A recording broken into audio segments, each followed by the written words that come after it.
Se encontraram? Livro do Êxodo, capítulo 14, está escrito assim: Então falou o Senhor a Moisés, dizendo: Fala aos filhos de Israel que voltem e que acampe adiante de Pi-Hairote, entre Migdol e o mar, diante de Baal-Zefon, em frente dele assentareis o campo junto ao mar. E você diz amém.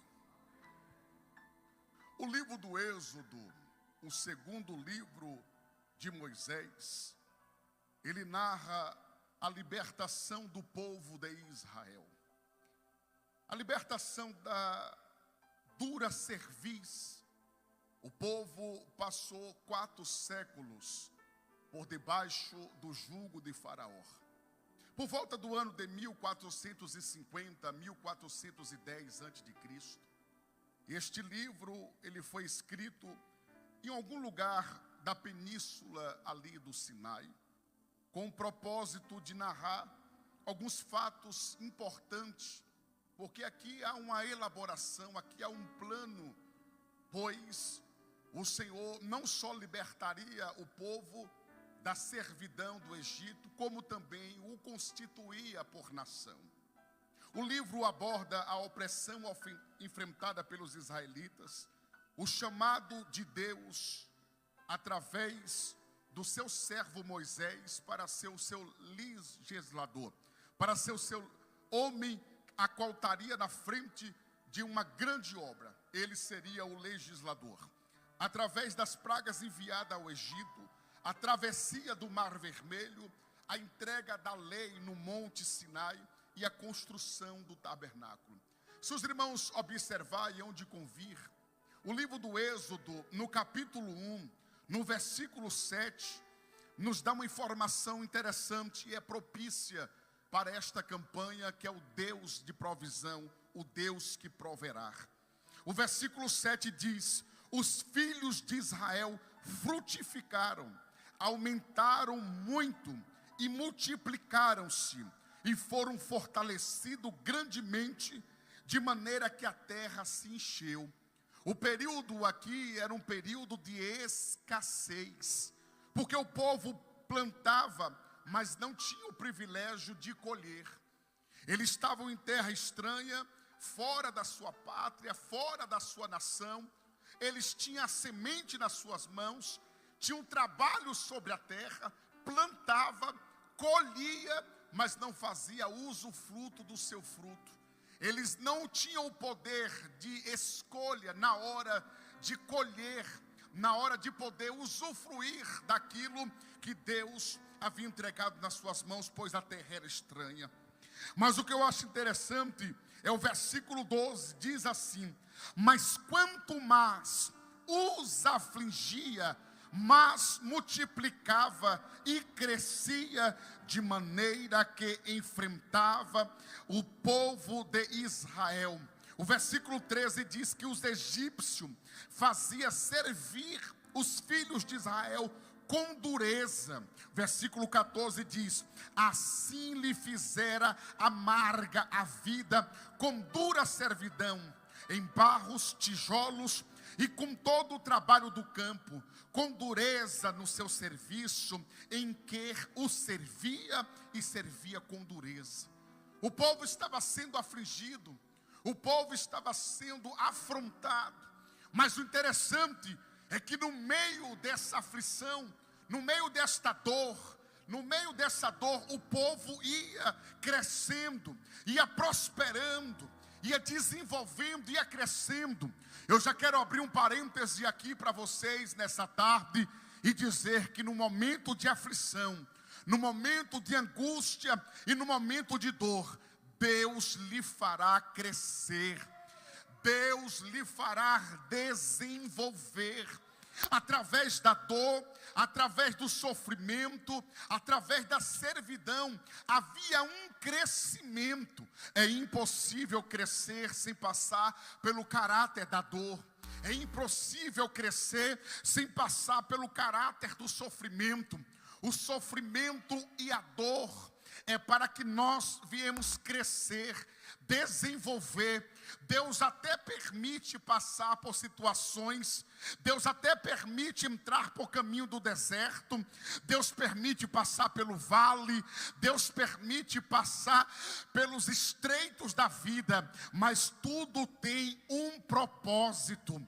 Não existe propósito de Deus sem antes enfrentar os processos.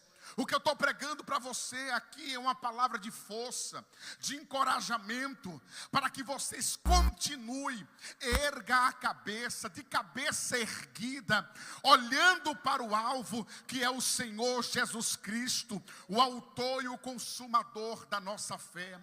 A Bíblia diz que isso trouxe o espanto para Faraó, porque quanto mais pesava o trabalho, quanto mais pesava as cargas, mais o povo crescia, multiplicava, mais aquele povo em números, de forma que Faraó se assustou. E quando o Faraó se assustou, foi dado um decreto, e o decreto foi: toda mulher hebreia que der à luz, que tiver filhos, se for menino, mate. Não deixa crescer, não deixa nascer. Mas eu quero abrir um parêntese aqui nessa noite para te dizer: se é projeto de Deus, não morre. Se é projeto de Deus, se nasceu no coração de Deus, tá para nascer o homem de uma mulher, para poder impedir o que Deus já determinou ao teu respeito. Vou repetir de forma didática nessa tarde: se é projeto de Deus, o homem não tem poder, não tem autoridade para matar o projeto de Deus. Escuta, mas o interessante é o que a Bíblia diz. A Bíblia diz no versículo 15 do primeiro capítulo do Êxodo: o rei do Egito falou às parteiras das hebreias, a quais o nome era Cifra, e o nome da outra Puá, e disse: quando ajudares nos partos das hebreias e verdes sobre os seus assentos, se for filho, matai-o, mas se for filha, então viva. Agora o versículo 17 me alegrou: as parteiras, porém, temia ao Senhor. O proverbista diz que o princípio da sabedoria é o temor. Essas mulheres temiam a Deus. Imagino eu, pensamento do pregador, quando essas mulheres chegavam perto do projeto de Deus, que olhava, elas temiam e diziam: não posso matar o projeto de Deus, não tenho autorização, ainda que o rei dessa terra do Egito mandou, mas tem um rei dos reis, assentado no seu trono, que a ordem é: o projeto vai crescer, o projeto vai crescer. Aquelas mulheres não matavam os filhos das hebreias. Sabe o que eu aprendo com isso? Hebreu não mata hebreu, crente não mata crente. Infelizmente, vivemos em uma geração aonde crente fala mal do outro crente, critica, aponta, acusa. Infelizmente, vivemos em uma geração que nós não temos a capacidade de estender a mão para poder ajudar, mas antes apontamos, matamos, julgamos e sentenciamos. Mas há um Deus no céu, há um Deus no céu que ainda conta com seus eleitos, com seus escolhidos, e você tem um temor de Deus. Eu estou pregando para quem tem um temor de Deus. Eu estou pregando para quem tem um temor de Deus e sabe que hebreu não mata hebreu, que crente não mata crente. A nossa luta não é contra a carne, não é contra o sangue, é contra os principados, potestades, hostes espirituais da maldade que atua no lugar celestiais. Então a ordem nessa tarde é: portanto, tomai sobre vós todas as armaduras do céu, todas as armaduras do céu, porque a guerra já começou, o combate é iminente, e Ele conta com você, Ele conta com a sua vida para guerrear, para ser um guerreiro da luz. Então é tarde de receber do céu, labarasse, oracandarabarase, para receber poder do céu. Oh, glórias a Deus. Então eu entendo que hebreu não mata hebreu, crente não mata crente. A Bíblia diz no versículo 17 que os meninos eram conservados em vida. Deus vai conservar em vida, em vida, em vida. Você pode receber nessa tarde vida, recebe vida, recebe vida, recebe vida. Escuta, o projeto estava crescendo. O que eu acho interessante, meus companheiros pastores, é que a Bíblia nos dá referência que era um período de escassez, era um período que o temor estava sobre as famílias. Se os irmãos observarem onde convir, o primeiro capítulo do livro do Êxodo diz que algumas famílias foram para o Egito. Algumas famílias estavam lá no Egito. Os irmãos sabem que Jacó, pai de José, subiu ao Egito na época da fome e da escassez. E com eles foram seus irmãos, a saber, Rubem, Simeão, Levi, Judá, Isacar, Zebulon, Benjamim, Dan, Naftali, Gad e Aser. Essas famílias representam as 12 tribos. Há um período de medo, há um período de violência, aonde as tribos não estavam gerando, aonde as tribos tinham medo de gerar. Mas aparece no capítulo 2 do livro do Êxodo, versículo 1. E foi um varão da casa de Levi, e casou com sua filha, filha de Levi.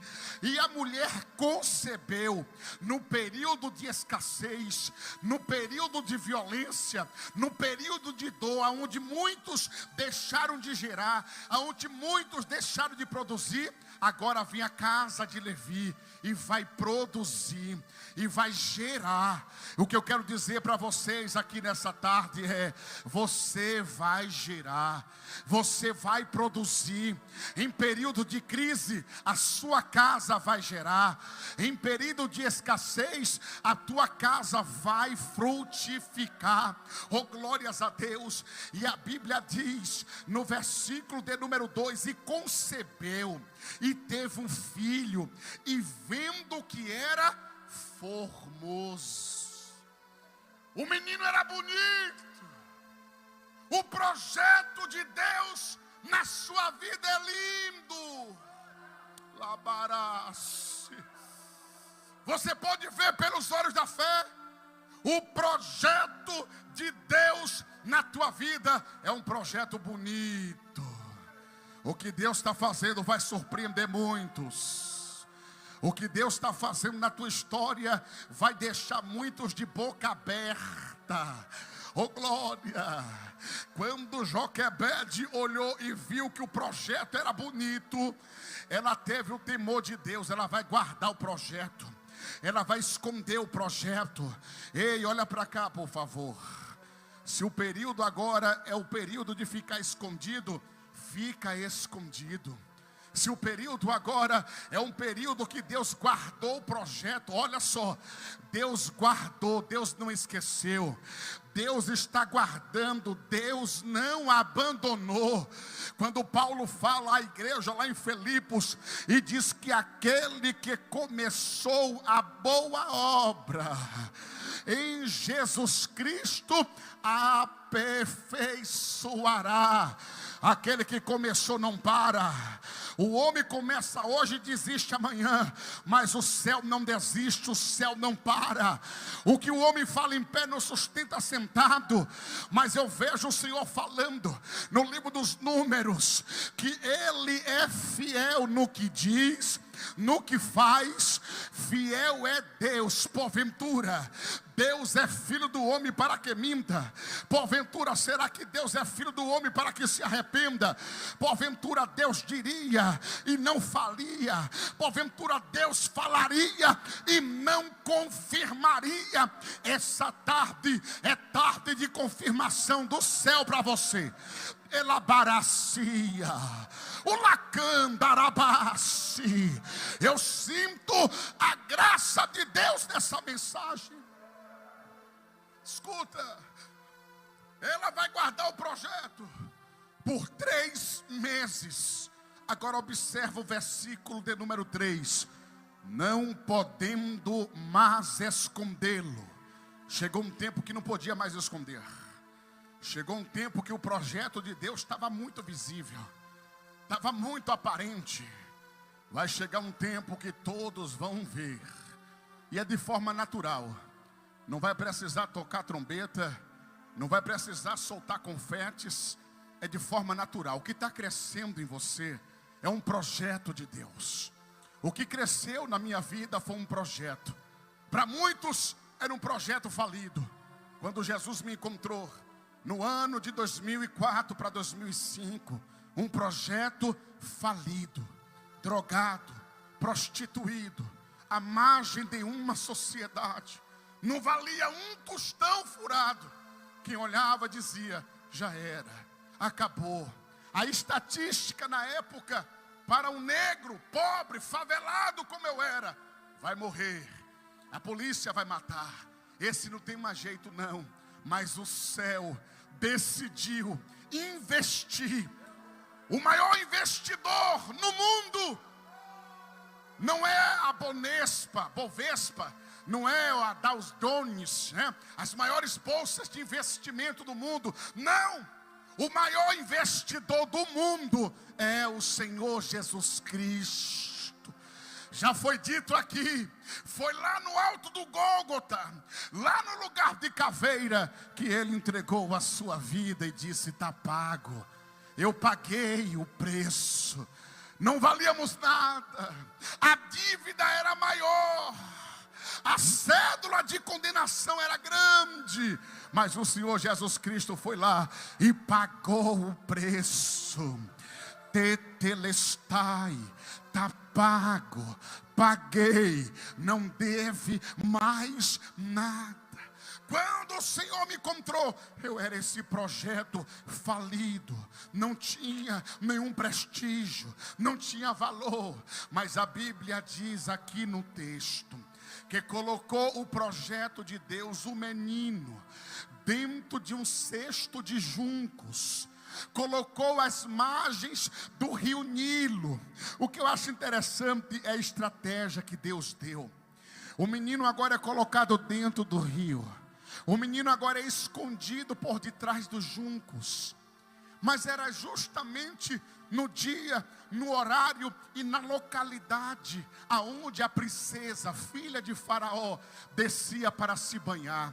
O texto diz que as suas amas, rodeando o perímetro, olha e vê o cesto, chama as suas servas, leva o projeto de Deus até a princesa.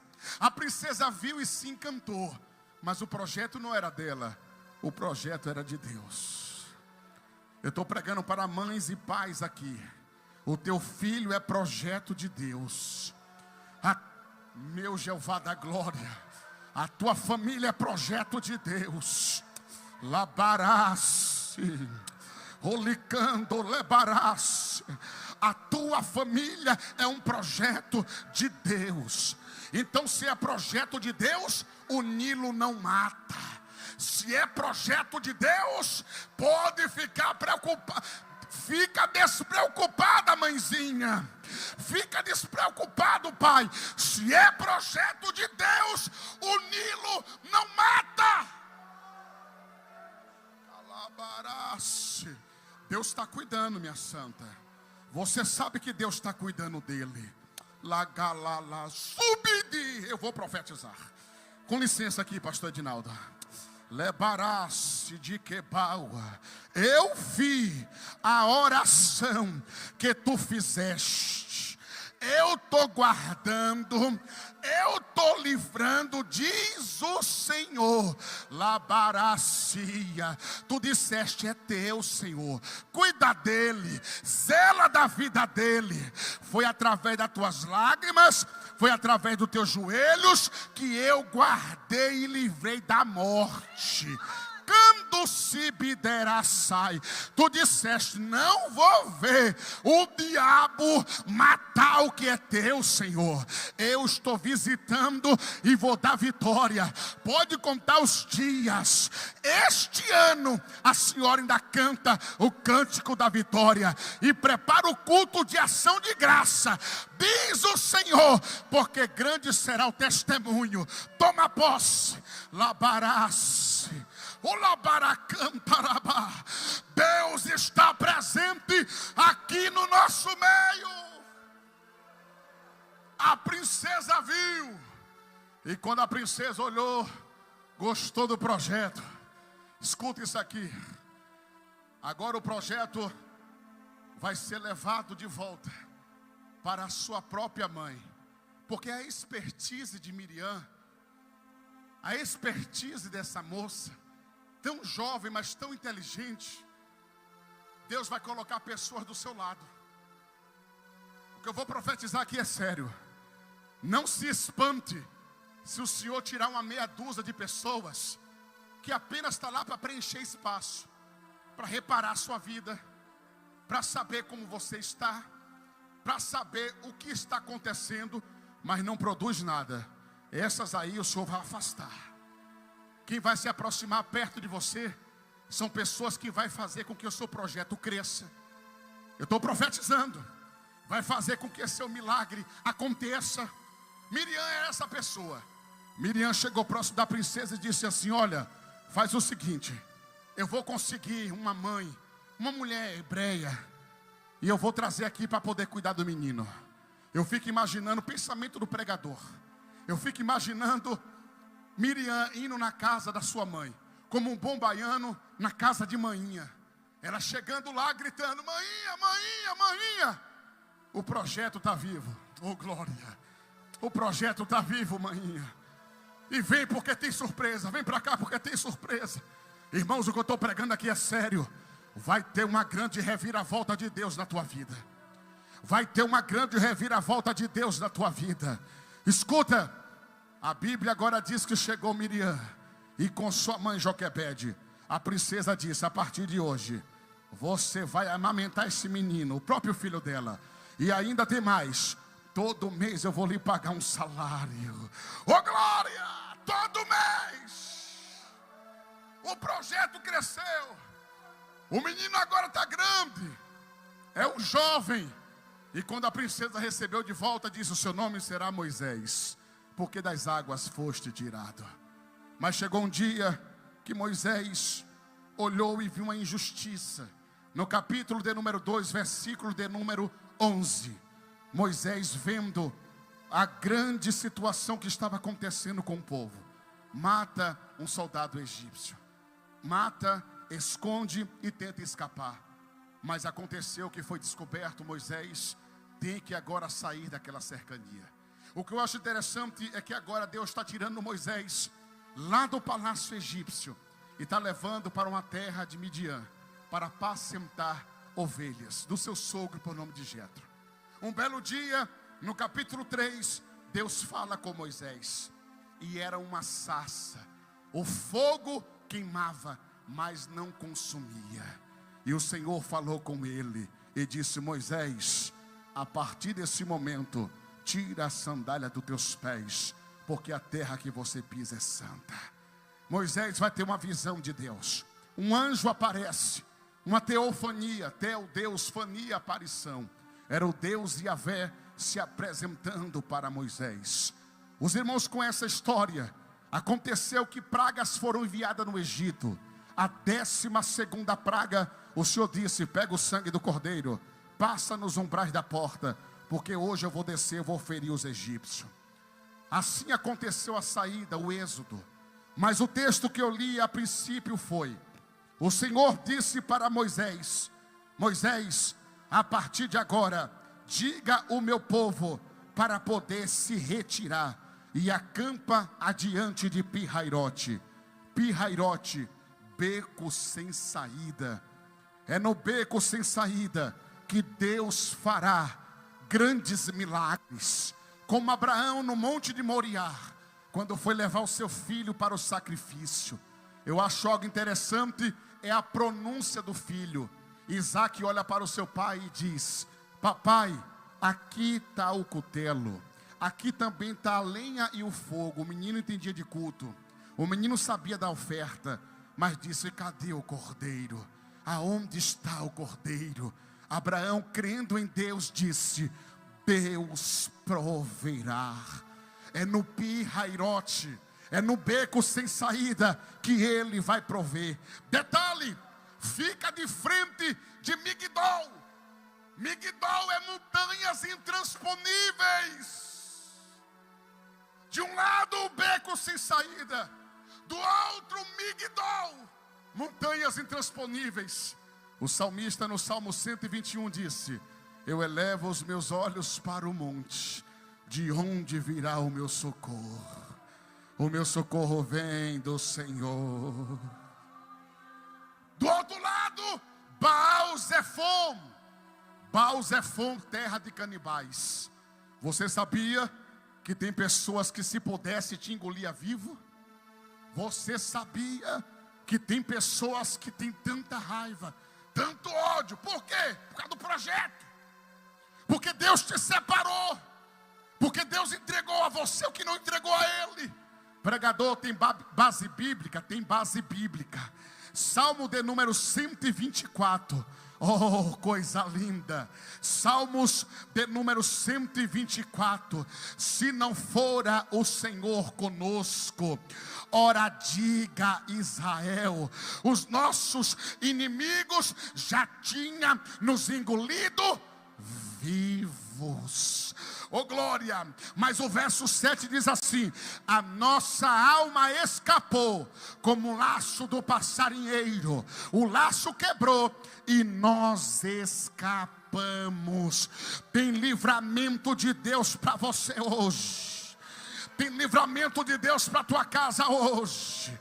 Pregador, eu estou no beco sem saída, em Pi-Hairote. Não se preocupa não, marche.